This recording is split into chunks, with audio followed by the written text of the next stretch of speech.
I can remember my mother would use old flour bags that we got the flour, a 50-pound bag of flour or something we used to get, but she would wash those and use those for linings for boys' trousers and that sort of thing. So, you know, you made use of everything. You didn't throw anything away. You think, oh no, that could do. And you had jerseys that you'd grown out of, so if you didn't pass them on to the next one, you'd take out the good pieces of wool and use those and make up another garment for somebody else. So, you know, it was after we got electricity in the house, we were not allowed to go into another room and put the light on and come out and leave it on. We had to turn it off every time but that was, you know, that was good training. I've never got out of that habit.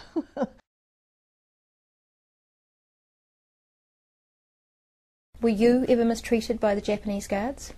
No, in fact it was surprising. They took quite a shine to the children, and I think possibly because the guards we had were not frontline troops. They would have probably been people who had some medical problem and couldn't go away and serve overseas. And I remember on one occasion the guard took me for a walk on his patrol round inside the perimeter fence, and I remember walking along hand in hand with this guy, and he had his bayoneted rifle hanging on his shoulder, and was wandering along, and he was sort of making some sort of conversation. But when he got back, either one of the Japanese NCOs or officers came out just as we arrived back from our walk, and boy did he get stuck into this guy. He knocked him around physically. They administered discipline by slapping faces, and this poor guy got a real hammering. You know, I always remember that. And he just wanted a bit of company. That was it.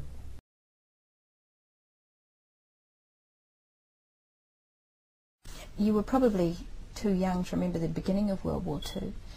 Because you would have been. I remember the end, because I was totally embarrassed by my nan. I think it was VE Day.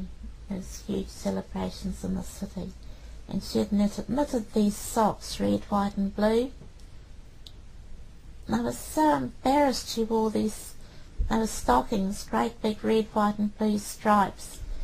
And we went to town in the bus, and she kept dancing along the street. It was so embarrassing, and everybody would yell out, "Good on you, Ma!"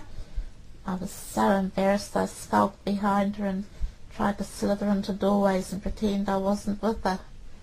Were you aware of any other ways the war affected you? Like, you were young, you know. Yes, because at school we always had air drill. Air raid drill. Drills? Yeah. And you went, the siren would sound and you'd all line up, go to the back of where your place was, because they had big trenches dug out, and you'd have to line up in an orderly manner and go down into your trench and go along to where your place was. We always knew where our place was, because we'd all dig out the banks and line them with moss and make little playhouses for little tiny people to while away the time while the teachers were sorting out the air raid drill. I do remember we also had to do cross-country treks in case everything was bombed and you had to find other ways home. And we had to go such a long way across fields, a different way home, and it was so tiring. I remember the next morning I woke up with the measles, and I was quite sure it was the walk.